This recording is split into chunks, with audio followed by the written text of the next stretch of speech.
دین دیا جسے اسلام کہا جاتا ہے، یہ دین عملی زندگی سکھاتا ہے انسان کو۔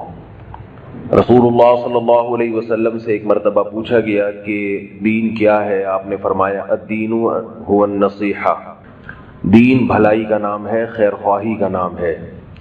پوچھا کس کے لیے؟ فرمایا اللہ کے لیے، اس کے رسول کے لیے اور عام مسلمانوں کے لیے، یعنی اللہ کے بھی حقوق ادا ہوں، اس کے رسول کے بھی حقوق ادا ہوں اور عام مسلمانوں کی بھی حقوق ادا ہوں۔ اور اگر کبھی کوئی حق تلفی ہو جائے تو اللہ نے پھر توبہ کا دروازہ رکھا ہے۔ اللہ کے حقوق کیا ہے؟ اللہ تعالیٰ نے جو چیزیں ہم پہ فرض کی ہیں ہم ان کو پورا کریں۔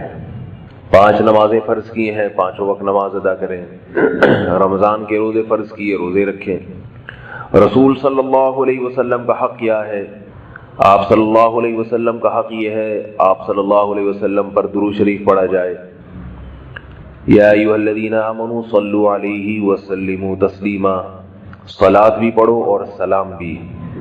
صلاۃ اور سلام میں فرق یہ ہے کہ سلام کہتے ہیں سلامتی کو، یعنی ہر قسم کے عیب سے، عذاب سے سلامتی، مصیبتوں سے سلامتی، اور درود کا مطلب ہے خصوصی رحمت، عام رحمت سے بھی بڑے درجے کی رحمت۔ تو ہمیں حکم ہے کہ یہ نبی کے لیے دعا پڑھا کرو، دعا مانگا کرو۔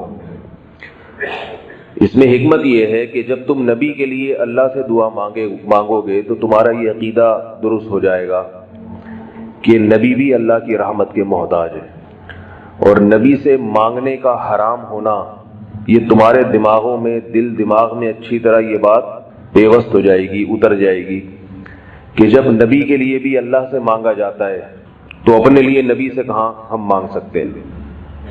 سمجھ رہے ہیں بات کو؟ درود شریف دعا ہے جو کس سے کی جاتی ہے؟ اللہ سے۔ کس کے لیے کی جاتی ہے؟ نبی کے لیے کی جاتی ہے۔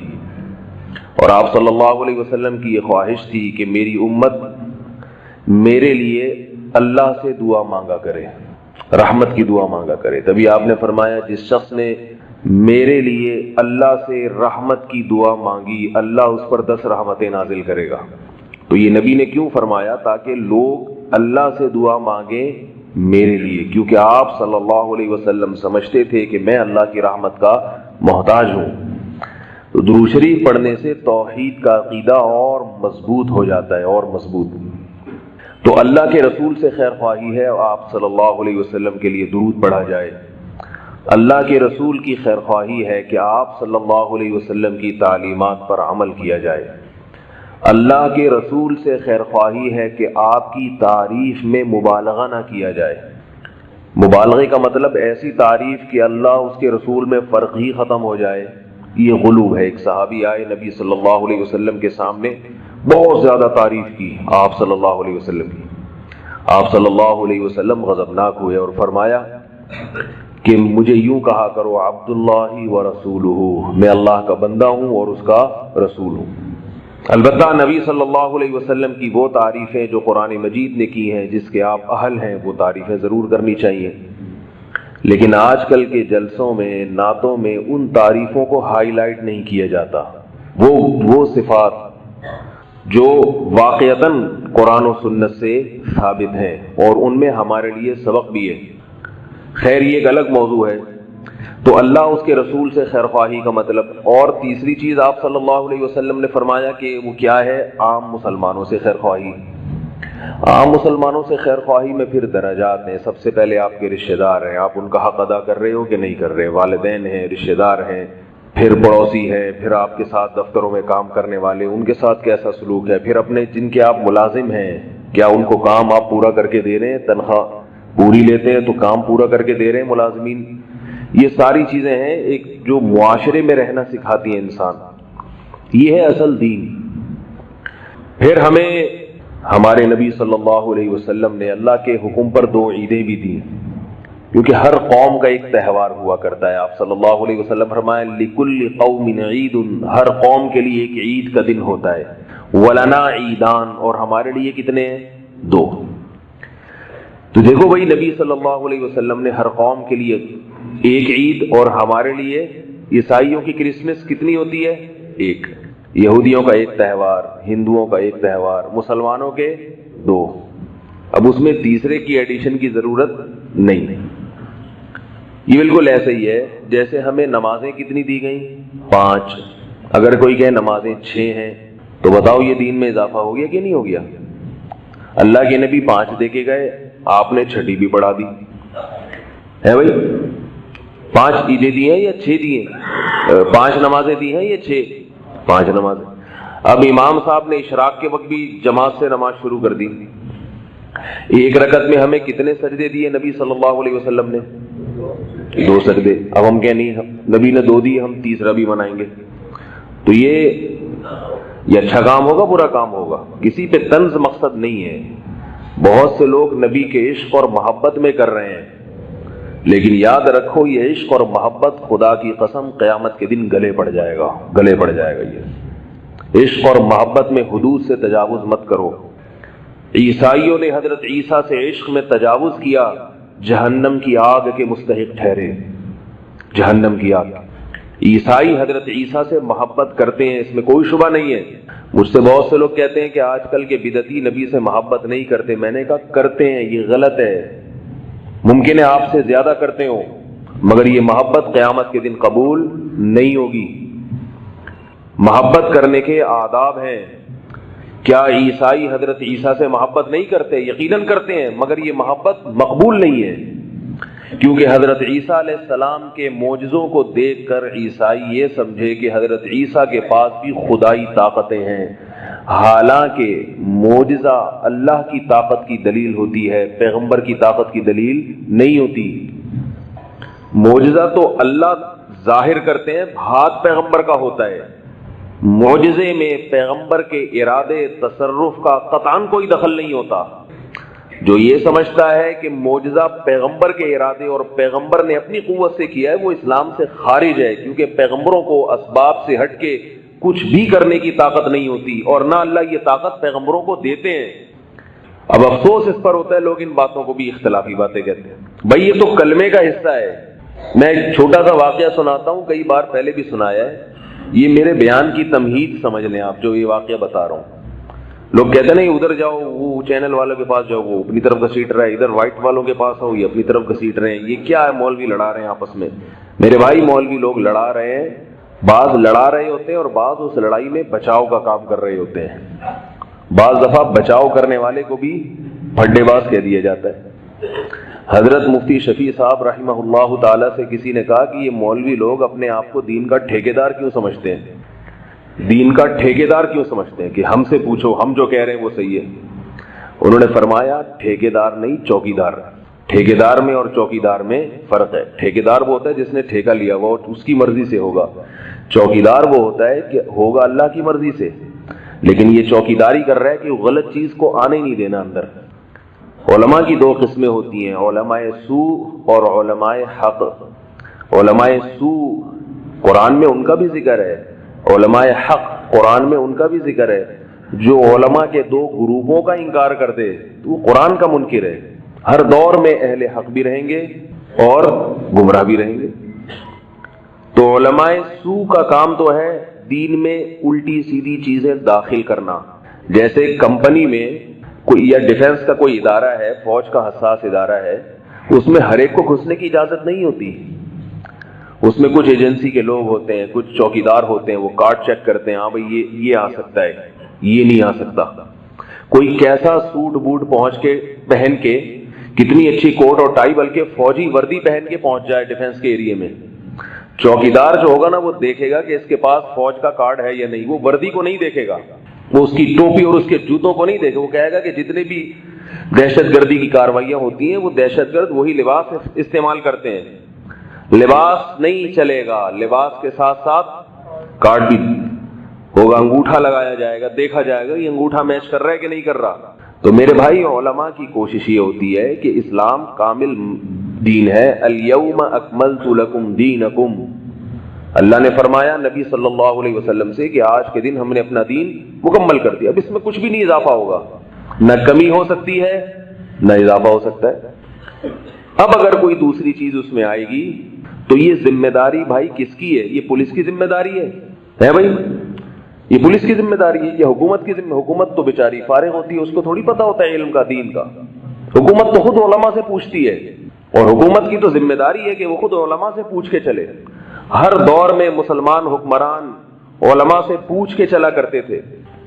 تو علماء دین کے ٹھیکیدار نہ صحیح چوکیدار تو ہوں گے نا بھائی. تو ہمیں چوکیدار، ہم عالم تو نہیں ہے لیکن لوگوں نے بنایا ہوا ہے. لوگ کہتے ہیں ہمارے بڑوں نے بٹھایا ہوا ہے. اندھوں میں کانا راجا. لوگ مجھ سے پوچھتے ہیں بھائی آپ مفتی ہیں؟ تو میں کہتا ہوں اندھوں میں کانا راجا والا مفتی ہوں. اپنے آپ کو کسی کو اسی کے منہ سے نہ مفتی کہلوایا کرو، یہ عجیب سا لفظ لگتا ہے. کسی سے آپ پوچھ رہے ہیں آپ نیک ہیں تو وہ کہے گا کہ میں نیک ہوں، اور اگر وہ کہہ دے میں نیک نہیں ہوں تو ساری دنیا میں ڈھنڈو وہ خود کہہ رہے تھے میں نیک نہیں ہوں. تو یہ احمقانہ قسم کے سوالات ہوتے ہیں. فون کر کے پوچھنا کہ آپ مفتی ہیں، آپ بزرگ ہیں، یہ بیوقوفانہ سوال ہوتے ہیں. آپ کو اگر اطمینان ہے کہ یہ مفتی ہیں تو پوچھ لو، نہیں ہے تو پھر کسی اور سے پوچھ لو. بھائی ہم سے کیوں پوچھوا رہے ہو؟ اگر آپ کو پتا ہے کہ یہ مفتی ہیں، آپ نے تحقیق کر لی ہے، تو آپ پھر ان سے نہ پوچھیں. پھر آپ کہیں بھئی آپ اگر کہیں بھی نہ کہ مفتی نہیں ہے تو ہمارے لیے آپ ہی مفتی ہیں، آپ بتائیں ہمیں. اگر کسی بزرگ سے پوچھا کہ آپ نیک ہیں بزرگ ہیں، وہ جواب میں کہہ دیں کہ ہاں میں بزرگ ہوں، تو یہ کیسے بزرگ ہیں کہ جو اپنے آپ کو خود بزرگ کہہ رہے ہیں؟ اور اگر وہ کہہ دیں کہ میں بزرگ نہیں ہوں تو آپ کہیں گے یہ تو خود ہی کہہ رہے ہیں میں نہیں ہوں. تو اس کا طریقہ کیا ہے؟ لوگوں سے پوچھیں کہ یہ بزرگ ہیں یا نہیں ہیں، تحقیق کریں. اگر ثابت ہو جائے تو وہ 100 دفعہ اپنے آپ کو کہیں کہ میں بزرگ نہیں ہوں. آپ کہیں کہ آپ کی تواضع ہے، ذرہ نوازی ہے، آپ ہیں. یہ کچھ اصول اور آداب ہوتے ہیں. تو علماء کی ذمہ داری میرے بھائی کیا ہے؟ چوکیداری کرنا، کوئی غلط چیز اندر گھسنے نہ دینا. تو یہ ذمہ داری علماء قیامت تک ادا کرتے رہیں گے. تو میں یہ عرض کر رہا ہوں میرے بھائی کہ مسلمانوں کو اللہ نے عیدیں کتنی دی ہیں؟ صحیح حدیث ہے، محمد صلی اللہ علیہ وسلم نے ارشاد فرمایا لِكُلِّ قَوْمٍ عِيدٌ وَلَنَا عِيدَانِ. ہر قوم کے لیے ایک عید کا دن ہوتا ہے اور ہمارے لیے 2 عید. یہ بڑی عیدوں کی بات ہو رہی ہے. ایک چھوٹی عید ہوتی ہے جو ہر ہفتے گھوم کے آتی ہے. وہ چھوٹی عید کون سی ہے؟ جمعے کا دن. وہ چھوٹی عید ہے، اس کو بھی حدیث میں عید کا دن قرار دیا گیا ہے جمعے کے دن کو. لیکن بڑی نہیں ہے، یہ چھوٹی ہے، یہ کیونکہ بار بار گھوم کے آ رہی ہے. یہ چھوٹی عیدیں بھی اللہ نے ہر قوم کو عطا کی ہیں. ہر قوم، جتنی آسمانی کتابوں والی قومیں ہیں. سب سے پہلے قوم تھی یہودی، اسے جو چھوٹی عید ملی وہ کون سی بتاؤ بھائی؟ منہ سے بولیں گے تو بات آگے چلے گی. یہ ڈیجیٹل سسٹم کے تحت بیان نہیں ہو رہا، منہ سے بولے تاکہ سبق یاد. یہودیوں کو کون سی ملی؟ ہفتے کا دن. آج بھی یہودی ہفتے کو چھٹی مناتے ہیں. ورلڈ ٹریڈ سینٹر جب تباہ ہوا ہے نا تو ہفتے کا دن تھا، کوئی بھی یہودی اس میں نہیں تھا. اس سے بھی بعض لوگ کہتے ہیں کہ کچھ چکر ہے، ہفتے کا دن کیوں رکھا گیا. اور یہودیوں کے بعد کون سی قوم آئی؟ عیسائی قوم آئی. یہودیوں کے بعد اتنا تو پتہ ہے نا، عیسائی. حضرت موسیٰ علیہ السلام کی قوم تھی یہودی. پھر اللہ نے آپ صلی اللہ علیہ وسلم سے تقریباً 700 سال پہلے بھیجا حضرت عیسیٰ علیہ السلام. حضرت عیسیٰ علیہ السلام کے ماننے والے عیسائی کہلاتے ہیں. ہفتے کے بعد کون سا دن آتا ہے؟ اتوار. تو عیسائیوں کو کون سا دن ملا؟ اتوار کا دن. یہ دن ریپیٹ ہوتا ہے. اس کے بعد ہم آئے تو ہمارا کون سا ہونا چاہیے تھا بھائی اس ترتیب کے لحاظ سے؟ ہے بھائی پیر کا دن. لیکن پیر کا دن محمد صلی اللہ علیہ وسلم کا یوم ولادت ہے. آئی بات سمجھ میں؟ تو یوم ولادت کا تقاضا بھی تھا کہ ہمیں پیر کا دن ملتا، اور اس ترتیب کا تقاضا بھی تھا کہ ہمیں پیر کا دن ملتا. اس کے باوجود اللہ نے ترتیب الٹ دی، ریورس گیئر ہو گیا بالکل. پیر کے بجائے ہم کہاں چلے گئے؟ پیچھے چلے گئے جمعے کے دن. شاید اس میں یہ حکمت تھی کہ نبی کا یوم ولادت کو عید نہ سمجھو. آئی بات سمجھ میں؟ لوگ یہ کہہ سکتے تھے کہ آپ صلی اللہ علیہ وسلم کی پیدائش چونکہ پیر کے دن ہوئی ہے اس لیے ہمارا جمعہ پیر کے دن ہوا کرے گا. منع کر دیا. اسلام کسی کے دن منانے کی اجازت نہیں دیتا. یوم ولادت منانا یہ سالگرہ ہے. دیکھو میں اچھا یہ پہلے ایک بات مکمل کر لوں پھر آگے چلتا ہوں. دوسری بات یہ کہ بعض لوگ یہ کہتے ہیں کہ آپ صلی اللہ علیہ وسلم نے پیر کا دن منایا ہے، آپ صلی اللہ علیہ وسلم پیر کے دن روزہ رکھتے تھے. یہ دلیل بھی دیتے ہیں بعض لوگ. صحیح بخاری کی حدیث ہے کہ آپ صلی اللہ علیہ وسلم پیر اور جمعرات کا روزہ رکھتے تھے. پیر کا روزہ رکھتے تھے تو پوچھا گیا، فرمایا یہ میرے ولادت کا دن ہے اس لیے روزہ رکھتا ہوں. تو بعض لوگ یہ کہتے ہیں کہ دیکھو نبی نے اپنے ولادت کا دن منا لیا نا. آ رہی ہے مولوی صاحب کی بات 10-15 منٹ تک تو سب کی سمجھ میں آتی ہے، اس کے بعد سب آہستہ آہستہ سونا، سگنل غائب ہونا شروع ہو جاتے ہیں. تو سگنل ذرا پوری توجہ کے ساتھ بحال رکھیں اپنے. وہ کہتے ہیں، بعض لوگ یہ کہتے ہیں کہ پیر کا دن رسول اللہ صلی اللہ علیہ وسلم نے منایا ہے تبھی تو روزہ رکھا، یہ منانا ہی تو ہے. اس کا جواب سنیں، کسی بھی دن کو سیلیبریٹ کرنا یا منانا روزہ رکھ کے نہیں ہوتا. سیلیبریٹ کرنا یا منانا یہ ہمیشہ کھانے پینے سے ہوتا ہے. آج تک دنیا کی کوئی ایسی قوم نہیں گزری جو روزہ رکھ کے خوشی منا رہی ہو. نہ مسلمانوں میں ایسا ہوتا ہے نہ یہودیوں میں. کسی بھی خوشی کے موقع پر دیکھو بھائی، آپ کے بیٹے کی ولادت ہوئی، خوشی ہے نا، روزہ رکھتے ہو یا بکرے کاٹتے ہو؟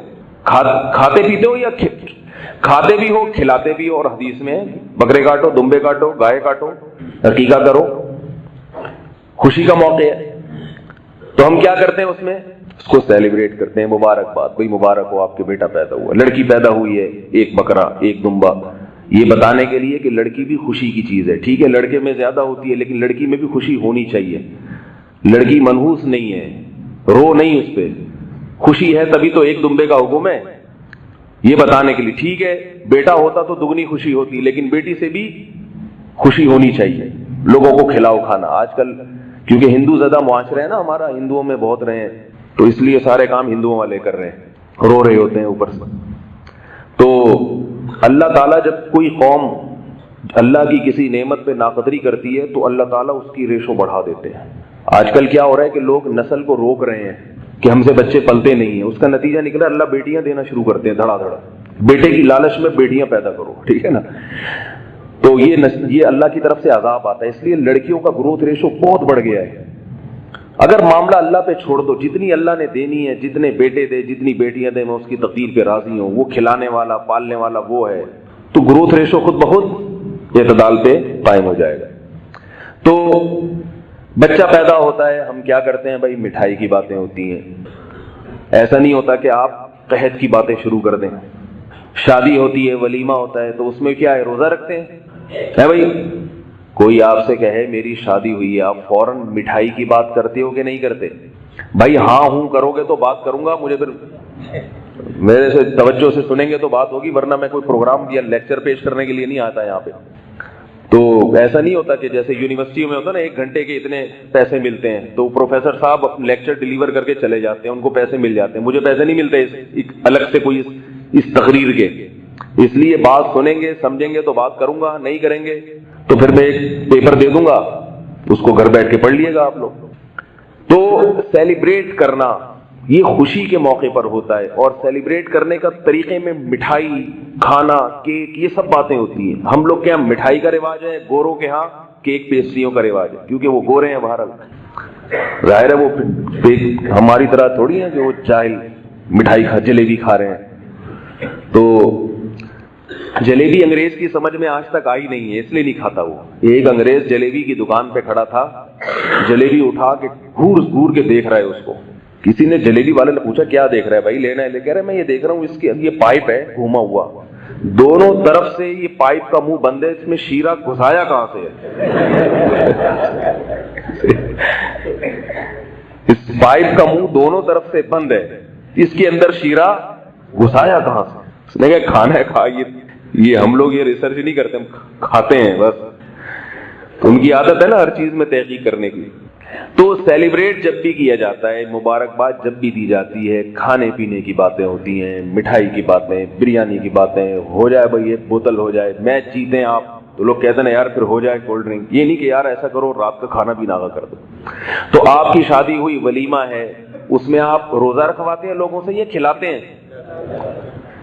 تو آپ خوشی میں کبھی بھی یہ نہیں ہوتا کہ کھانے کا ٹائم ہو اور کھانا چھوڑ دیں آپ خوشی میں، بلکہ ڈبل کھاتے ہیں. بولے آپ تو خوشی میں 3 پراٹھے کھا گیا پتہ ہی نہیں چلا مجھے، کہتے ہیں نا.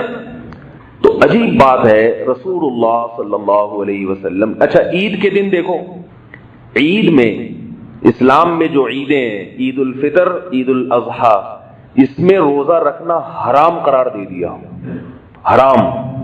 شیطان روزہ رکھتا ہے، کیوں؟ اس لیے کہ اگر آپ اس دن روزہ رکھیں گے تو سیلیبریٹ نہیں کر سکتے اس کو، پھر وہ عید نہیں رہے گی، وہ خوشی منانا کا عنصر ختم ہو جائے گا، اس کو منا نہیں سکتے پھر آپ اس کو۔ تو اس لیے عید کے دن، کیونکہ اللہ نے آپ کو ایک خوشی منانے کا تہوار دیا، آپ روزہ رکھیں گے، اس کا مطلب ہے آپ اللہ کے تہوار پر راضی نہیں ہیں۔ بقرعید میں تو عید کا دن تو ایک ہے، لیکن روزہ 13 ذی الحجہ تک حرام کر دیا، 10، 11، 12، 13۔ کیوں حرام کر دیا؟ اس لیے کہ سیلیبریٹ کرنے کے لیے آپ کو چوتھے دن بھی کھانا پڑتا ہے، بعض دفعہ گوشت کاٹا ہے آپ نے تو ایام اضحیہ تو 3 دن ہے قربانی کے، لیکن وہ 3 دنوں میں اتنا گوشت ہوتا ہے کہ چوتھا دن بھی وہ جتنا بھی صدقہ کر لو کچھ نہ کچھ چوتھے دن بھی چلتا ہے۔ تو حالانکہ چوتھا دن عید کا نہیں ہے، مگر اس دن بھی روزہ حرام، کہ بھئی سیلیبریٹ کرتے کرتے اس کی کچھ آثار بھی تو باقی رہیں گے نا، ان آثار کی بھی رعایت کی ہے۔ تو یہ بار بار بتایا جا رہا ہے کہ خوشی کا دن کھانے کا ہوتا ہے۔ اسلام میں جہاں بھی خوشی کی بات ہے کھانے کی بات ہے، جہاں بھی خوشی کی چیز کھانے کی بات آئے گی لازمی۔ تو اب یہ دیکھو میرے بھائی کہ نبی صلی اللہ علیہ وسلم نے پیر کے دن روزہ رکھ کے بتا دیا کہ آپ اس دن کو سیلیبریٹ نہیں کر سکتے، اس کو منانا نہیں ہے بلکہ منانے کا اپوزٹ ہے۔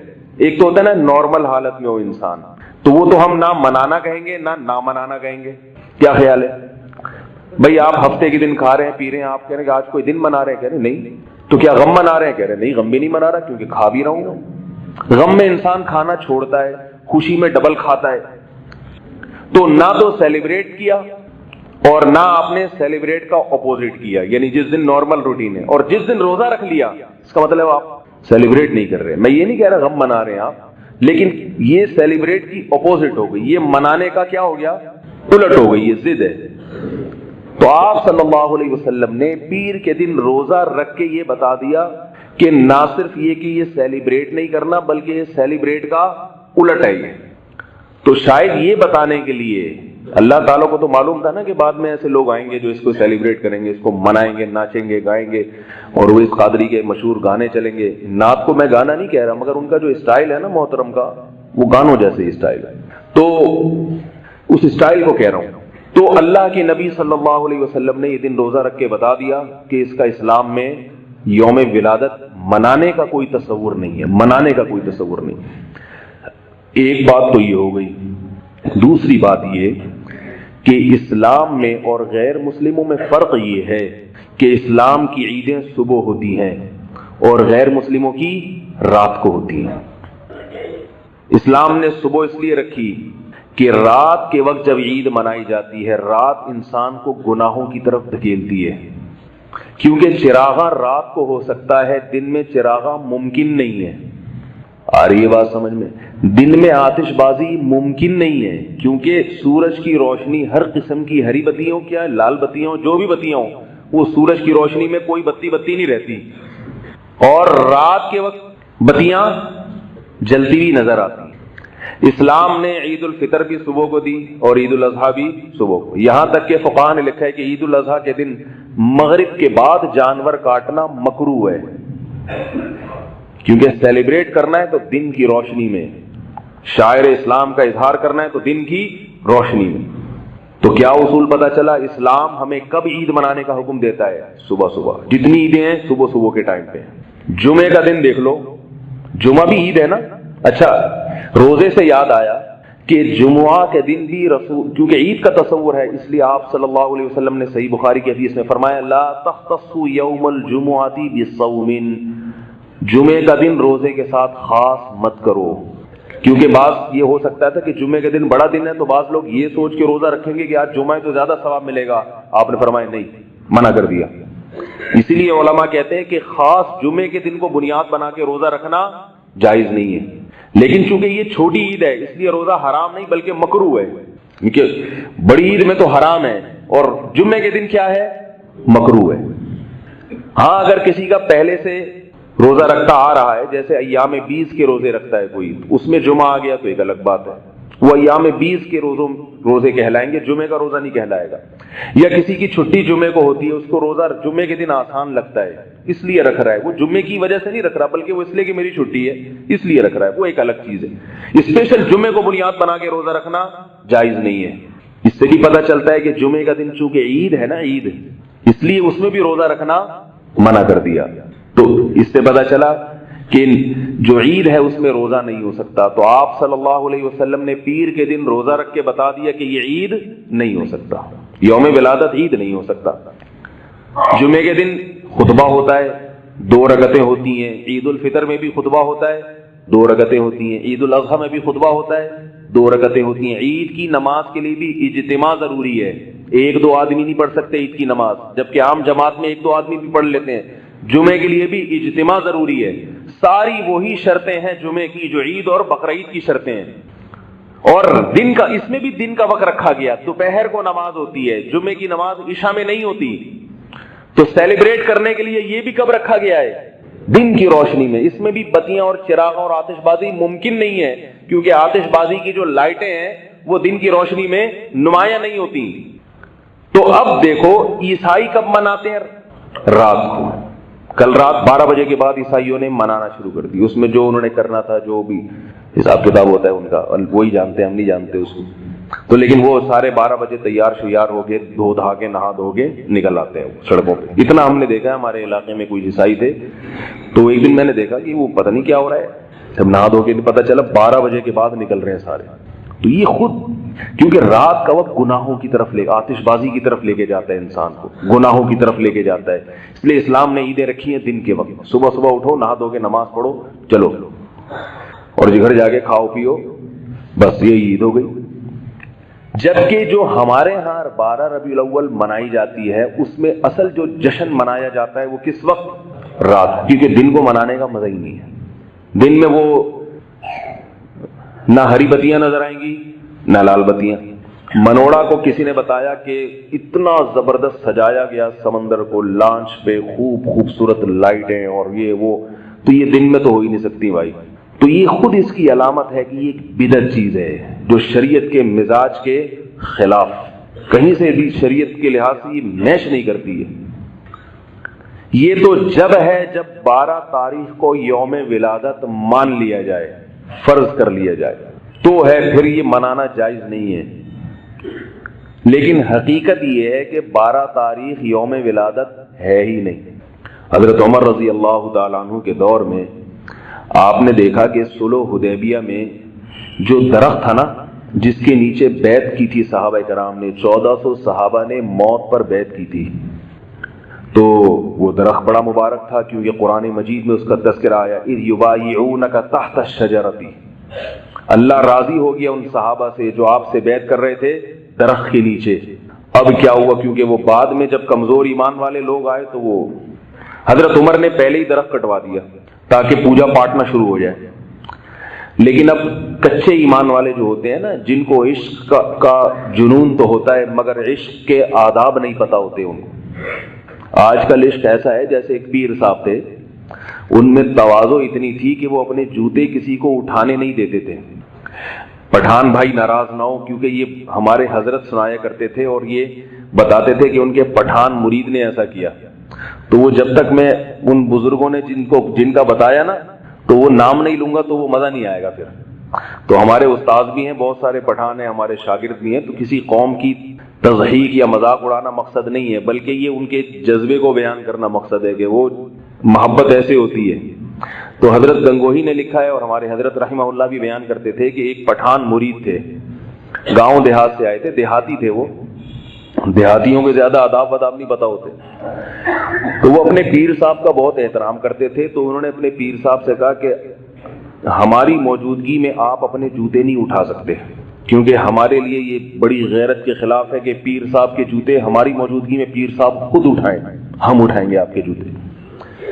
پیر صاحب کہتے تھے کہ ان میں تواضع اتنی تھی، پہلے زمانے کے پیروں میں کچھ تواضع بھی کافی زیادہ ہوا کرتی تھی، اور جن میں یاد رکھو جو اپنے جوتے اٹھواتے ہیں اس کا یہ مطلب نہیں کہ ان میں تواضع نہیں ہے، بعض میں تربیت کا عنصر غالب ہوتا ہے، لیکن جو اپنے جوتے اٹھوا کے خوش ہوتے ہیں نا تو وہ متکبر ہے، اس سے تعلق چھوڑ دو۔ آئی بات سمجھ؟ جوتے اٹھوا کے خوش ہونا یہ انسان میں حب جاہ کی دلیل ہے۔ تو اب وہ کیا ہے کہ انہوں نے جوتے نہیں اٹھانے دیے اس کو. میں نے کہا نہیں خو ہم اٹھائے گا. پیر صاحب نے آگے بڑھ کے جلدی سے اپنے جوتے خود ہی اٹھا لیے. جیسے ہی اٹھائے ہیں, پٹھان بھائی جو مرید ہیں, پیر صاحب کا ہاتھ پکڑ کے مروڑا اور ان کی کلائی اتر گئی اور جوتے ہاتھ سے لیے. بولا جب تک ہمارے جیسا مرید زندہ ہے پیر صاحب آپ اپنے چپل خود نہیں اٹھا سکتے. ابے اللہ کے بندے, تو نے ان کا ادب تو کیا مگر ان کا بازو تو دیکھ, بازو توڑ دیا تو نے. عشق مصطفیٰ میں اتنا آگے چلے جانا ہے کہ مصطفیٰ صلی اللہ علیہ وسلم ہی کو ناراض کر دینا, شریعت کی حدود اور اس کے ضابطوں کی دھجیاں اڑا دینا, یہ کہاں سے محبت ہے؟ یہ کون سی محبت ہے بھائی؟ تو جمعے کے دن بھی روزہ رکھنے کو منع کیا, یہ بتانے کے لیے کہ عید ہے. راتوں کو عیدیں نہیں منائی جاتی اسلام میں. اسلام کی عیدیں کب ہوتی ہیں؟ دن میں ہوتی ہیں. اور آخری بات یہ کہ 12 تاریخ رسول اللہ صلی اللہ علیہ وسلم کا یوم ولادت ہے ہی نہیں. لوگ مجھ سے پوچھتے ہیں اس کی دلیل کیا ہے کہ آپ یہ کہتے ہیں 12 تاریخ یوم ولادت نہیں ہے. بھائی دلیل اس سے پوچھی جاتی ہے جو دعویٰ کرتا ہے. جو کہہ رہے ہیں کہ 12 تاریخ ہے ان سے دلیل پوچھو کہ اس کی دلیل کیا ہے. آج یہی نہیں پتا ہوتا کہ دلیل. ایک آدمی آپ کے پاس آیا, ایک آدمی میرے پاس آئے اور کہنے لگے کہ آپ نے مولوی صاحب مجھ سے 1 لاکھ روپے لیے ہیں, واپس کریں. میں کہوں بھائی میں نے نہیں لیے. وہ کہے دلیل کیا ہے کہ آپ نے نہیں لیے ہے بھائی. وہ کہے اس کی کیا دلیل ہے کہ آپ نے نہیں لیے. اب میں دلیل تلاش کر رہا ہوں. میں 4 آدمیوں کو لے آیا کہ یہ 4 آدمی کہہ رہے ہیں میں نے آپ سے نہیں لیے. تو وہ کہہ رہے جس وقت لیے تھے اس وقت یہ 4 موجود ہی نہیں تھے. پھر میں دوسرے 4 لے کر آیا, میں چوتھے 4 لے کر. ساری زندگی دلیل سے میں یہ ثابت نہیں کر سکتا. دلیل کا اصول یہ کہ جو دعویٰ کرے گا اس سے پوچھی جائے گی دلیل. ایک آدمی میرے پاس آ کے کہتا ہے کہ آپ نے 4 لاکھ روپے لیے ہیں. میں کہتا ہوں نہیں لیے.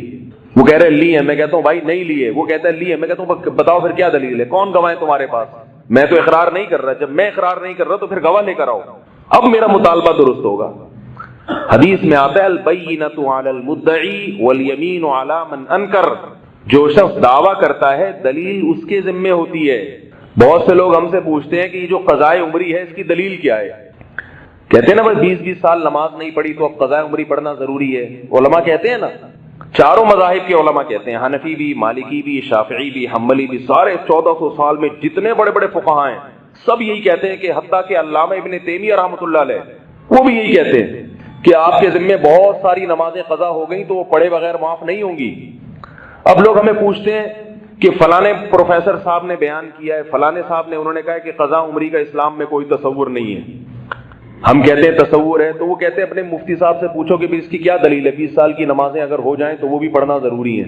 یہ بھی احمقانہ سوال ہے. بھائی آپ دعویٰ کر رہے ہو کہ نماز پڑھے بغیر ذمے سے ساقط ہو جاتی ہے, تو آپ نے دعویٰ کیا ہے, آپ کوئی حدیث پیش کرو کہ نمازیں جب زیادہ ہو جاتی ہیں تو بغیر پڑھے معاف ہو جاتی ہیں. آپ کے ذمے دلیل پیش کرنا, یہ الٹی کہانی چل رہی ہے. اس لیے میں یہ کہتا ہوں کہ اس دور میں تفقہ اور بصیرت نہیں ہے, علم ہے. علم کچھ حدیثیں پڑھ لیتے ہیں لیکن وہ دماغ میں جو گہرائی ہوتی ہے, عمق ہوتا ہے, حدیث کو سمجھنا وہ نہیں ہے. اسی لیے ہم کہتے ہیں بھائی ان لوگوں کو چھوڑو, ان مجتہدین کے پیچھے چلو, ائمہ اربعہ کے پیچھے چلو جن کو اللہ نے اجتہادی صلاحیتیں دی تھی, ان کے پیچھے چلو. حدیث ان کے پاس بھی ہے, ان کے پاس بھی ہے. ان کی رائے اور ان کی رائے میں جب اختلاف ہوگا تو یہ نہیں ہے کہ ان کے پاس حدیث اور وہ رائے, بلکہ حدیث کا ایک مطلب یہ بتاتے ہیں اور ایک مطلب وہ بتاتے ہیں. یہ جو مطلب بتاتے ہیں وہ غلط ہے, وہ جو مطلب بتاتے تھے وہ صحیح ہے. تو یہ 2 رائے کا اختلاف ہے, اس لیے اس میں مجتہدین کی رائے کو ترجیح دینی چاہیے. تو خیر جو یہ کہتے ہیں نا کہ 12 ربیع الاول رسول اللہ صلی اللہ علیہ وسلم کا یوم ولادت نہیں ہے, اس کی کیا دلیل ہے؟ تو ان سے آپ یہ پوچھا کریں کہ جو یہ کہتے ہیں کہ یہ یوم ولادت ہے ان سے دلیل پوچھی جائے گی. ایک بھی صحیح حدیث پیش کر کے دکھا دیں جس میں آتا ہو کہ نبی کی وفات کب ہوئی ہے, 12 تاریخ کو ہوئی ہے. ایک بھی حدیث نہیں ہے. اتنا بڑا دعویٰ کر دیا, بات ختم ہو گئی. اب دکھائیں. اب یہ نہیں ہے, یہ دلیل نہیں ہوتی کہ فلانے نے فلاں کتاب میں یہ لکھا ہے کہ 12 تاریخ ہے, فلانے نے فلانے کتاب میں لکھا ہے کہ 12 تاریخ. تو کتاب میں لکھنے میں کتنا ٹائم لگتا ہے بھائی.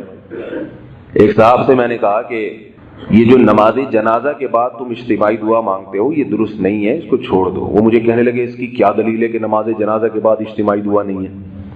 میں نے کہا نبی صلی اللہ علیہ وسلم نے کہیں بھی ثابت نہیں ہے کہ نماز جنازہ کے بعد مستقل آپ صلی اللہ علیہ وسلم نے دعا مانگی ہو. انفرادی کا بھی ثبوت نہیں ہے، اجتماعی تو بہت دور کی بات. کہنے لگے نہیں یہ منع کہاں ہے؟ کون سی کتاب میں منع ہے؟ کون سی حدیث میں ہے کہ نہیں کرو؟ میں نے کہا تو حدیث میں یہ نہیں ہوتا کہ یہ نہیں کرو، بس جو کرنے کا حکم دے دیا اس کے علاوہ کے بارے میں یہی ہے کہ اس میں اپنی طرف سے اضافہ نہ کرو.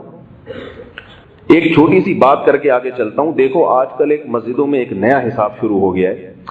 امام صاحب کیا کرتے ہیں کہ جنازہ کا اعلان کر دیا کہ نماز کے بعد جنازہ ہوگا، پھر اس جنازے سے پہلے دعا مانگنا شروع کر دیتے ہیں. یہ بھی بہت مسجدوں میں شروع ہو گیا حساب کتاب. ایک مسجد میں ظہر کی نماز پڑھتا ہوں، عموماً آتے ہوئے جب جامعہ سے آ رہا ہوتا ہوں تو ظہر میری راستے میں ہوتی ہے، تو وہ وہاں جنازے بہت آتے ہیں. روزانہ جب بھی دیکھو نماز پڑھ کے، وہ امام بھی نہیں ہے، مؤذن صاحب ہیں وہاں جو نماز پڑھاتے ہیں، نائب امام، وہ ہر جنازے سے پہلے دعا مانگ رہے ہوں گے، اے اللہ یہ جو انتقال ہو گیا ہے اللہ ان کی مغفرت کر دے. بھائی جنازہ اللہ نے رکھا کیوں ہے؟ اس لیے تو رکھا ہے کہ ان کے لیے کھڑے ہو کر اس مخصوص طریقے سے دعا مانگو. اس میں تاخیر ہو رہی ہے اور وہ کیا ہے کہ یہاں ان کا اپنا پروگرام چل رہا ہے. تو یہ بھی بدعت ہے. کہیں آپ کو نظر آئے تو امام کی عزت اور احترام کے ساتھ طنز نہ کریں، اس کے اوپر عزت احترام کے ساتھ اس کو پرچی پہ لکھ کے بھاگ جائیں وہاں سے. یہ بتا رہا ہوں بھاگ جائیں وہاں سے، کیونکہ امام اللہ نہ کرے، میں نے اپنے بعض لوگوں سے سنا ہے کہ اگر وہ پتہ چل گیا نا کہ آپ ہیں، کیونکہ بعض تو ہوتے ہیں متواضع، وہ تو کہتے ہیں چلو اس نے ہماری غلطی پر مطلع کیا، لیکن بعضوں کی طبیعت میں، کیونکہ ہر طرح کی دنیا میں لوگ پائے جاتے ہیں، شرارت ہوتی ہے، پھر وہ آپ کو جمعے کی نماز میں نہیں معاف کرے گا.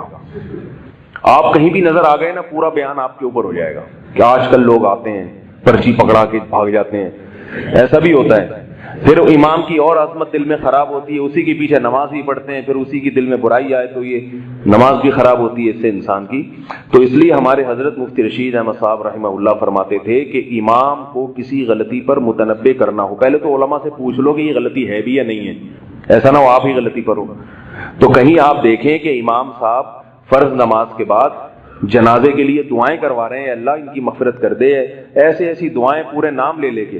میں ایک مسجد میں نماز پڑھ رہا تھا، اپنی جماعت نکل گئی میری، وہ تھوڑا گرین شیڈ تھا ان میں، تو حیدرآباد کی بات ہے، تو میرے ساتھ میرا شاگرد بھی تھا. ہماری نماز نکل گئی، سفر میں تھے ہم نے، جب نماز پڑھ رہے تھے تو ہمیں امام صاحب کی دعا کی آواز آ رہی، اے اللہ ستار بھائی کی مغفرت کر دے، انہوں نے اتنے پنکھے لگائے ہیں مسجد میں، اے اللہ غفار بھائی نے یہ اے سی انہوں نے لگوایا، ان کی مغفرت کر دے. جو جس نے جہاں لگوایا سب کو ہائی لائٹ کیا جا رہا ہے. ہمارے لیے نماز میں ہنسی روکنا مشکل ہو گیا تھا. یار یہ کوئی پروگرام چل رہا ہے، یہ دعا ہو رہی ہے، یہ سیاست ہے، یہ دعاؤں میں بھی سیاستیں چل رہی ہیں.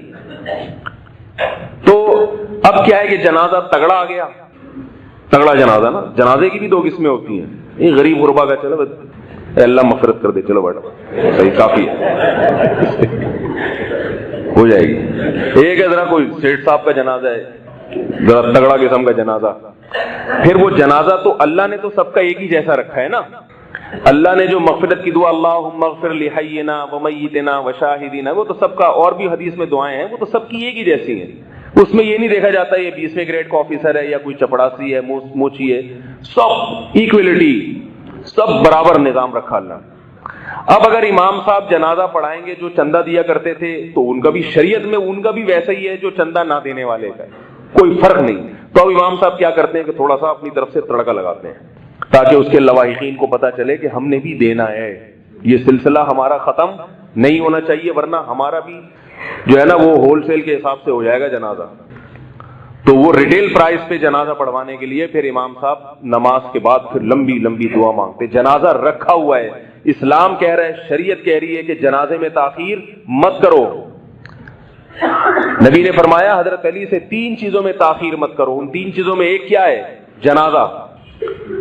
یہاں تک کہ صحابہ کرام کی جب میت ہوتی تھی، انتقال ہوتا تھا، بعض دفعہ نبی کو اطلاع دینے سے پہلے دفنا دیا کرتے تھے، کیونکہ رات کو انتقال ہوا، آپ صلی اللہ علیہ وسلم کو جگائیں گے تو نیند خراب ہونے کا اندیشہ ہے، فجر تک انتظار کریں گے تو جنازے میں تاخیر ہوگی، اس لیے رات ہی کو دفنا دیا. حالانکہ محمد صلی اللہ علیہ وسلم کسی پہ جنازہ پڑھے کتنی بڑی خیر و برکت ہے، لیکن صحابہ جانتے تھے کہ تاخیر، یہ تھے سنتوں، اصل سنت پہ حرص اس کو کہتے ہیں.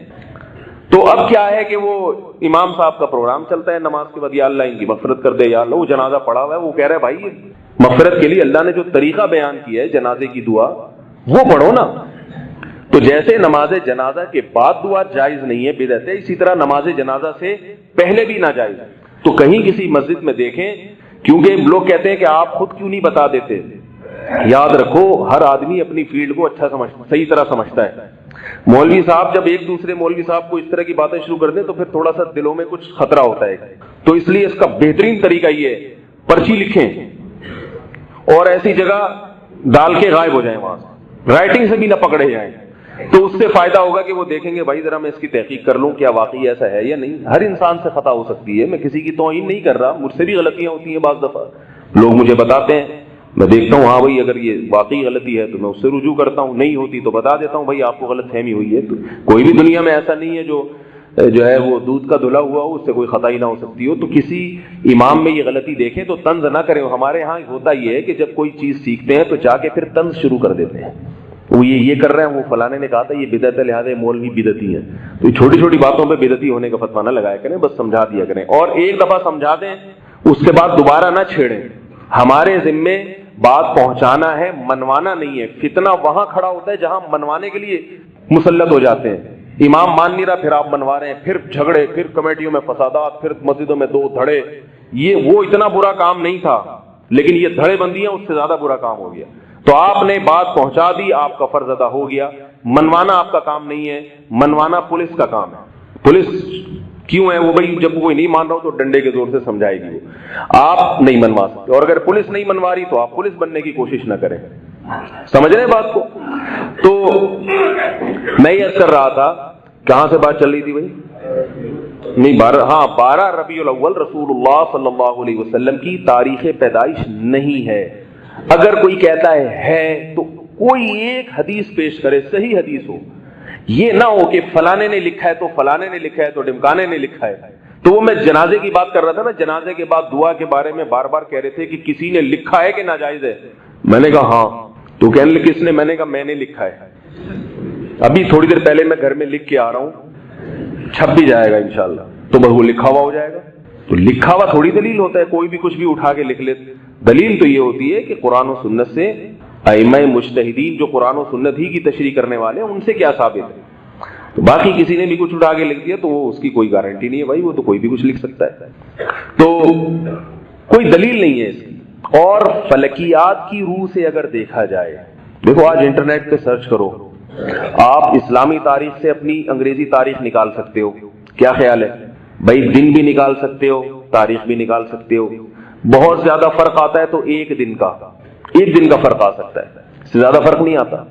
جب آپ انٹرنیٹ پہ پرانی تاریخ ڈالیں گے نا انگریزی، گوگل پہ آج تجربہ کر کے دیکھیں اور دیکھیں کہ یہ تاریخ کے لحاظ سے میرا اسلامی تاریخ اور میرا دن کیا بنتا ہے، تو وہ آپ کو بتا دے گا آپ کا دن یہ بنتا ہے اور آپ کی اسلامی تاریخ، اور وہ بتا دے گا کہ بھائی یہ ایک دن کا فرق اس میں ہو سکتا ہے۔ کیونکہ گوگل کو اس وقت نہیں پتا تھا کہ مفتی منیر صاحب نے کیا اعلان کیا تھا، چاند ہوا تھا کہ نہیں ہوا تھا، گوگل کیلکولیٹ کر کے بتاتا ہے بس۔ پشاور میں وہ ایک دن پہلے بتائے گا اگر سمجھدار ہوگا، اور کراچی میں ایک دن بعد بتائے گا، لیکن گوگل ابھی اتنی سمجھ نہیں آئی اس میں، ہر چیز گوگل سے پتہ چلتی ہے سوائے ایک چیز کے، وہ تو یاد ہے نا، وہ نہیں پتہ چلتی، وہ کسی اور وقت دوبارہ بتاؤں گا، وقت کم ہے۔ تو آپ گوگل پہ سرچ کریں 12 ربیع الاول رسول اللہ صلی اللہ علیہ وسلم کی جو عیسوی تاریخ پیدائش ہے، نبی صلی اللہ علیہ وسلم نے حجۃ الوداع جو کیا ہے وہ دن پر پورا اجماع ہے کہ وہ 9 ذی الحجہ تھی، اور دن کون سا تھا؟ جمعے کا، 9 ذی الحجہ جمعے کا دن، اور اگلے سال ربیع الاول میں آپ صلی اللہ علیہ وسلم کا انتقال ہوا پیر کے دن۔ کوئی ریاضی دان ذرا کیلکولیٹ کر کے دیکھے کہ جس سال آپ صلی اللہ علیہ وسلم کا انتقال ہوا اس سال جمعے 9 ذی الحجہ پڑ رہی تھی، جمعے کا دن۔ خیر اس سے تو وفات کا پتہ چلے گا، وفات کا، ولادت کا بھی اسی طرح کیلکولیٹ کیا جا سکتا ہے، یہ تو وفات کا پتہ چلے گا، اگلے سال وفات ہوئی ہے نا، تو جس سال آپ صلی اللہ علیہ وسلم کی ولادت ہوئی ہے اس سال آپ صلی اللہ علیہ وسلم وہ جو ولادت ہوئی پیر کا دن تھا، اور اس پر بھی اتفاق ہے کہ مہینہ ربیع الاول کا تھا، تو آپ ذرا کیلکولیٹ کر کے یا کسی ریاضی دان سے دیکھیے، پوچھئے کہ کیا ربیع الاول میں 12 تاریخ کو اس سال پیر کا دن بیٹھ رہا ہے کہ نہیں بیٹھ رہا؟ تو وہ آپ کو بتائے گا کہ میچ ہی نہیں ہو رہی ہے، بلکہ پیر کا دن یا تو 8 تاریخ کو بیٹھ رہا ہے یا 9 ربیع الاول کو بیٹھ رہا ہے۔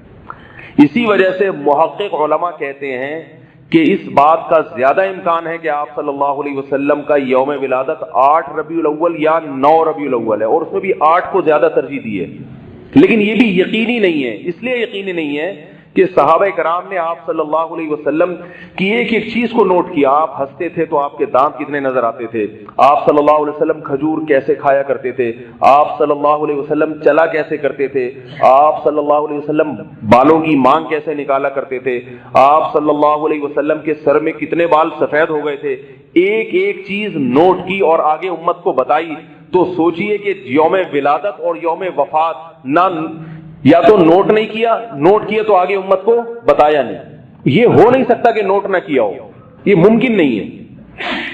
اس لیے کہ چلو ولادت میں تو کہہ سکتے ہیں نوٹ نہیں کیا، وفات کا دن تو معلوم ہونا چاہیے تھا نا، معلوم تھا مگر آگے نقل نہیں کیا تاکہ یہ امت برسیاں منانا نہ شروع کر دے، کیونکہ ولادت کے دن سے اور وفات کے دن سے کوئی شریعت کا حکم متعلق نہیں ہے۔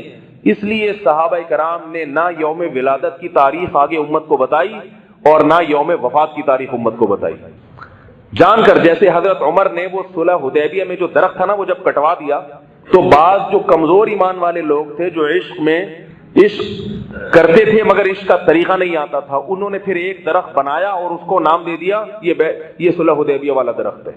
تو بالکل ایسے ہی ہے کہ صحابہ کرام نے یوم ولادت نہیں بتایا ہمیں، لیکن کیا نتیجہ نکلا کہ بدعتیوں نے کچھ تو کرنا تھا نا، کسی دن کو سیلیبریٹ تو کرنا ہے، منانا تو ہے، تو انہوں نے خود سے 12 تاریخ کو متعین کر کے منانا شروع کر دیا۔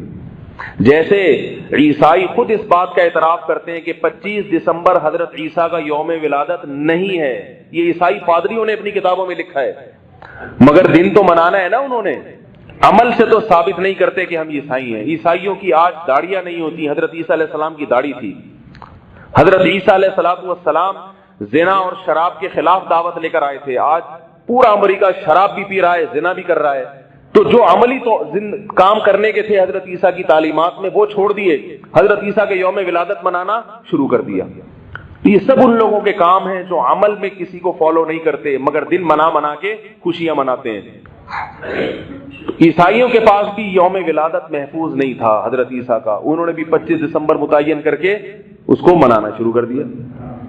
اور کمال کی بات ہے عیسائیوں کی جو اصل عید تھی جو حضرت عیسیٰ دے کے گئے تھے اس کا کسی عیسائیوں کو بھی پتہ ہی نہیں ہے کہ وہ کون سی تھی۔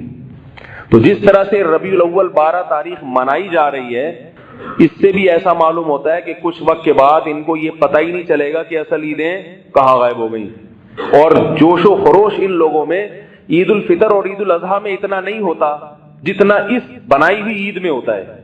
جو اصل عیدیں اسلام نے دی ہیں ان میں ایسا چراغا نہیں ہوتا، ان میں اس طرح نہیں ناچتے، مگر جو عید نہیں دی ان میں اتنا اس کو سیلیبریٹ کرتے ہیں کہ اصل عیدوں میں بھی ایسا نہیں ہوتا۔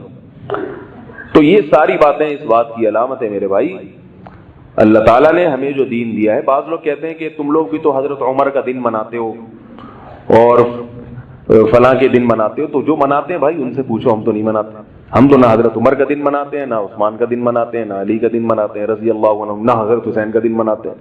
ہم کہتے ہیں حضرت عمر کی تعلیمات کو فالو کرو، حضرت عثمان کی کو فالو کرو، حضرت حسین کو فالو کرو، حضرت علی کو فالو کرو، ان کے دن منانے کی ضرورت نہیں ہے۔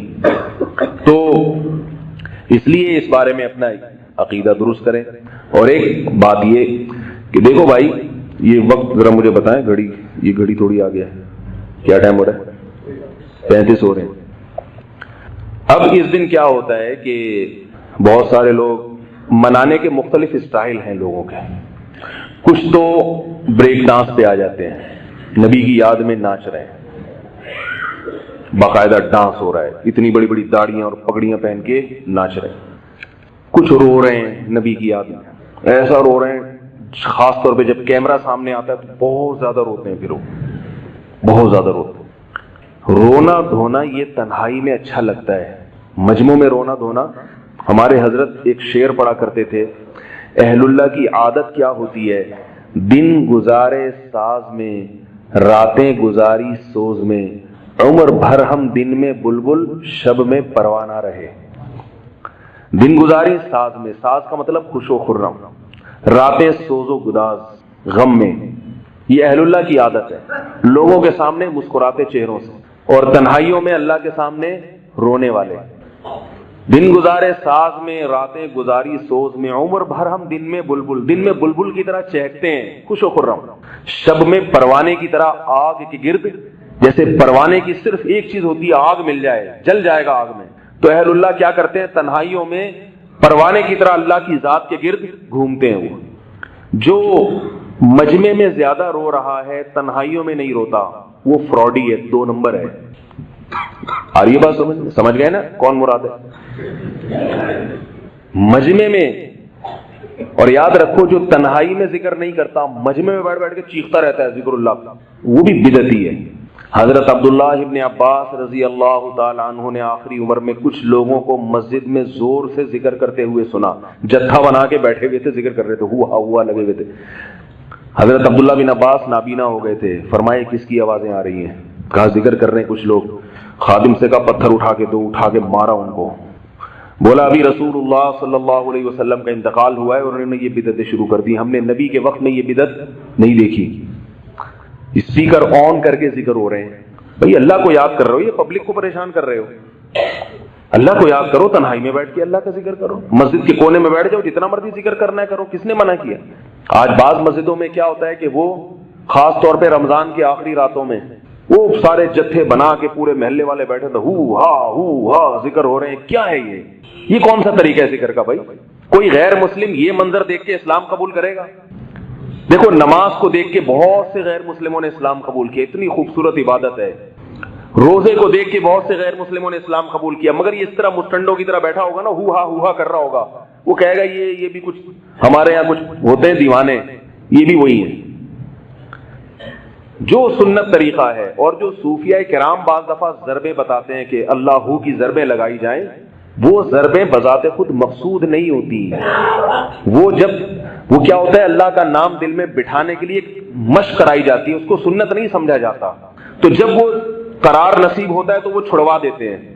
اس میں بھی یہ ضروری ہے کہ اگر وہ پبلک کو اکٹھا کر کے باقاعدہ اعلان کر کے مجلس ہوگی تو وہ بھی بدعت بن جائے گی، ایک صاحب میرے پاس آئے رمضان میں کہ میں اپنی مسجد میں خانقاہ کھول رہا ہوں، کہ جی ماشاءاللہ آپ کو خلافت ملی، ہاں فلاں سے ملی، اچھی بات۔ میں نے کہا کیا کریں گے؟ کہہ رہے میں اس طرح لوگوں کو جمع کر کے ذکر کرواؤں گا۔ میں نے کہا رہنے دو بھائی، آپ کو اللہ کا واسطہ، ہوا کا لوگوں کو بڑا شوق ہے، پوری پبلک اکٹھی ہو جائے گی، دکانداری نہ چلاؤ، لوگوں کی اصلاح کرو بھائی۔ خیر وہ واقعی نیک آدمی تھے، تو میرے مشورے پر انہوں نے عمل کیا۔ تو پوچھنے آ گئے نا پہلے کہ احتیاطاً میں کوئی ایسا کام نہ کروں جو شریعت کے خلاف چل جائے۔ اس لیے میرے بھائی، اللہ کے نبی حضرت عبداللہ ابن عباس رضی اللہ تعالی عنہ نے لوگوں کو ذکر نہیں کرنے دیا۔ اب کوئی یہ کہے کہ دیکھو لوگوں کو ذکر سے روک رہے ہیں، یہ ذکر سے نہیں روک رہے، اس طریقے سے ذکر سے روک رہے ہیں۔ میں نے ایک بیان میں کہا کہ جو عاملوں کے پاس جا کے ذکر کرتے ہیں نا، وہ دماغی توازن خراب ہو جاتا ہے ان کا تھوڑے دنوں میں۔ تو میرے خلاف کمنٹس آئے فیس بک پہ کہ یہ لوگوں کو ذکر سے روک رہا ہے، اور یہ اس نے دعویٰ کیا کہ ذکر کرنے سے انسان پاگل ہو جاتا ہے، حالانکہ قرآن میں تو جگہ جگہ ذکر کرنے کا حکم ہے، قرآن میں جگہ جگہ ذکر کرنے کا حکم ہے، مگر قرآن میں یہ کہیں نہیں کہا کہ جب یہ جو ہم ذکر کا حکم دے رہے ہیں اس کے لیے فلاں پیر صاحب کے پاس جاؤ اور ان کی مجلس میں بیٹھ کے یوں سر ہلاؤ اور جتھے بنا کے کرو، یہ کہاں لکھا ہے قرآن میں؟ اور فلاں کے مشورے پہ کرو، یہ کہاں لکھا ہے قرآن میں بھائی؟ یہ جو روحانی پیر ہیں ان کی بات کر رہا ہوں، روحانی علاج والے پیر، جو ہمارے مشائخ بزرگ ہیں، وہ جو ذکر بتاتے ہیں وہ تو ہر ایک کی حالت کو دیکھ کے کہ بھئی یہ اس کو اس ذکر سے فائدہ ہوگا، اس میں اللہ کی محبت آئے گی، اس کو اس ذکر سے اللہ کی محبت، وہ جن چڑیل بھگانے کے لیے نہیں ہوتے، وہ اللہ کی محبت پیدا کرنے کے لیے ہوتے ہیں۔ وہ ہر ایک کے حالات کے لحاظ سے مختلف ہو سکتے ہیں، لیکن یہ جو جنات بھگانے والے لوگ جو ذکر کراتے ہیں، یہ سب دماغی توازن کی خرابی ہے۔ اور یاد رکھو کسی کے قبضے میں جن نہیں ہوتا، یہ فلسفہ ہی غلط ہے، جنات کو قبضے میں کرنا ممکن نہیں ہے، جنات نے ان عاملوں کو قبضے میں کیا ہوا ہوتا ہے، یہ بات قرآن سے ثابت ہے۔ یہ میرا موضوع نہیں ہے، میں پھر کسی اور وقت بتاؤں گا انشاءاللہ اس پر۔ یہ جو لوگ کہتے ہیں انہوں نے جنات 10,000 جنات قابو میں، جھوٹ بول رہا ہے، بکواس کر رہا ہے، الو بنا رہا ہے آپ کو، ایک جن بھی اس نے قابو میں نہیں کیا ہوا۔ اور یہ جو لوگوں کو کہتا ہے نا تم نام بتاؤ، اپنی ماں کا نام بتاؤ، پھر یوں استخارے لڑاتا ہے، پھر کہتا ہے وہ فلاں پہ یہ کسی کے باپ کو بھی پتہ نہیں چلتا کہ کسی کی ماں کا نام سے اور باپ کے نام سے کہ کس پر کتنے جنات ہیں. ڈاکٹر آپ کی بیماری بتا سکتا ہے آپ کے نام اور آپ کے ابا کے نام سے؟ یہ بڑے بے غیرت ہوتے ہیں, بے شرم ہوتے ہیں, انہوں نے پہلے سے اس مریض سے تعلقات ہوتے ہیں, ان کو پتا ہوتا ہے وہ کیا کر رہا ہے, تو وہ آپ کو بیوقوف بنا دیتے ہیں اس کے بارے میں. کسی کو نہیں پتا چلتا کہ کس کی اماں کا نام کیا. ابا میرے پاس لوگ بھیجتے ہیں میری امی کا نام, میرے چاچے کا نام, میرے ماں. میں نے کہا پتہ نہیں کیوں بنے چاچے پورے خاندان کا نام. کہہ رہے آپ بتا دیں ہم پہ کس نے کیا کیا ہے. بھائی تو اپنے چاچے کا نام مجھے کیوں بتا رہا ہے, ماموں کا نام مجھے کیوں بتا رہا ہے؟ کہہ رہے آپ بتا دیں. میں نے کہا کوئی بھی نہیں بتا سکتا کس نے کیا کیا ہوا ہے. یہ جھوٹ ہے, لوگوں کو الو بنانے کی باتیں ہیں. بھائی اپنے آپ کو بچاؤ ان بے وقوفوں سے. یہ اپنی بیوی کے بارے میں نہیں بتا سکتے کہ وہ اس وقت کہاں ہیں. ان کی بیویاں گھروں سے بھاگتی ہیں, ان کو تھوڑی پتا ہوتا ہے. جن کی بیویاں بھاگی ہوئی ہیں وہ ان کے پاس جا رہے ہیں کہ میری بیوی کہاں بھاگ کے گئی ہے, ذرا کچھ نکالو. یہ نہیں پوچھتے کہ تیری جو بھاگی ہوئی ہے وہ پکڑائی میں آئی ہے اب تک. بعض دفعہ ان کی باتیں سچ نکل جاتی ہیں, اس سے لوگ دھوکے میں آتے ہیں. یاد رکھو جو عامل کہے نا تمہاری بیوی فلاں جگہ ہے, سمجھ لو کہ یہ اس نے عمل سے نہیں بتایا, اس کے تمہاری بیوی سے تعلقات ہیں. اس کو پتا ہے کہ وہ وہاں بیٹھی ہوئی ہے, وہ یا کسی ایسی عورت سے تعلقات ہیں جو آپ کی بیوی پہ نظر رکھی ہوئی ہے. اس نے پہلے اس کو انفارم کر دیا کہ وہ بھاگنے والی ہے, لہذا جب یہ بندہ آئے گا تو اس کو بتا دینا. جب تم سچ بتاؤ گے یہ تم پر اور اعتماد کر کے تمہارے ہاتھ پاؤں چومنا شروع کر دے گا. سب فراڈ ہے. اور بار بار بتا دوں, یہ روحانی والے چاہے دیوبندی ہوں, چاہے بریلوی ہوں, چاہے اہل حدیث ہوں, چاہے کسی بڑے بزرگ کے خلیفہ ہوں, یہ سارے فراڈی ہیں, سارے فراڈی ہیں. اس لیے مجھے یہ نہ کہا کرو کہ وہ فلاں ادارے کے مفتی ہیں, وہ فلاں ادارے میں بزرگ ہیں, آپ ان کو کہہ رہے ہو سب ایک جیسے ہیں. روحانی علاج کے نام پہ جتنے رسالے نکل رہے ہیں سب ٹوپی ڈرامہ ہے, کوئی حقیقت نہیں ہے ان کی. اور یاد رکھو بڑے بڑے مفتی ہیں جو لوگوں کو الو بنا رہے ہیں, وہ مفتی ہیں نہیں, نام کے ساتھ مفتی لگا لیا انہوں کے. مفتی کے پاس اتنا ٹائم کہاں ہوتا ہے. میرے پاس کل ایک صاحب آئے کہ سروائیکل پین ہے اور یوں بہت دنوں سے, تو ہمارے قریب میں ایک عامل صاحب ہیں, آج کل وہ مفتی بھی ہیں, وہ بہت دم درود کر رہے ہیں. انہوں نے میرا بنیان سونگ کے بتایا کہ آپ پر کسی نے کچھ کیا ہوا ہے. میں نے کہا کسی کے پجامے اور بنیان سے جنات کا کوئی تعلق؟ بولو بھائی, کسی کے پجامے سے اور بنیان سے نہیں پتا چلتا کہ کس پر کیا جن ہے. یہ جھوٹ بکواس کر رہا ہے. کہہ رہے نہیں آپ اتنے بڑے بزرگ کو ایسا. میں نے کہا وہ بزرگ نہیں ہے, الو کا پٹھا ہے. اور کتنی گالیاں دلواؤ گے مجھ سے بھائی, جھوٹ بول رہا ہے.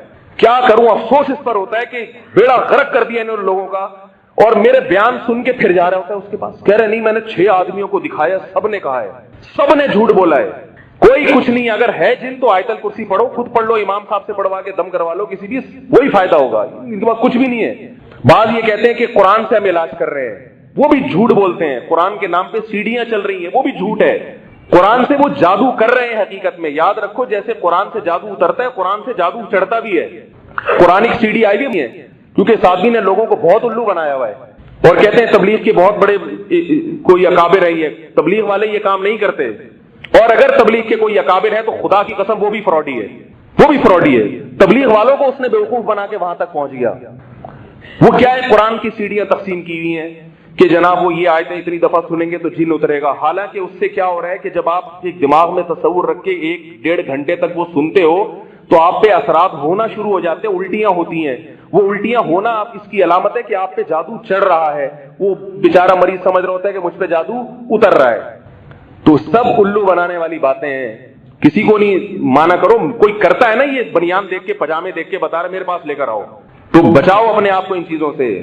اللہ اس کے رسول صلی اللہ علیہ وسلم کی اطاعت کرو, فرما برداری کرو. نبی صلی اللہ علیہ وسلم پر جب جادو ہوا تھا اللہ نے سورہ فلق سورہ ناس اسی لیے نازل کی تاکہ آپ کی امت کو یہ تحفہ ملے اور کسی پلیتے کے پاس جانے کی ضرورت نہ پڑے تمہیں. یہ آیت الکرسی پڑھو, قل اللہ پڑھو, یہ اپنے اوپر دم کرو اور کسی کے پاس جانے کی ضرورت نہیں ہے. جب ان چیزوں کو چھوڑو گے اللہ اس کے رسول کی اطاعت کو, تو اللہ تمہیں پھر ان لوگوں میں الجھائے گا. وہ شیطان تمہیں ان چیزوں میں ڈالے گا. پھر بات کو ختم کرتا ہوں. یہ جب عاملوں کا نام آتا ہے تو میرا دماغ پھر, کیونکہ میں اپنے رشتے داروں کو دیکھ رہا ہوں, وہ جا رہے ہیں, سگے چاچے سگے ماموں جا رہے ہیں.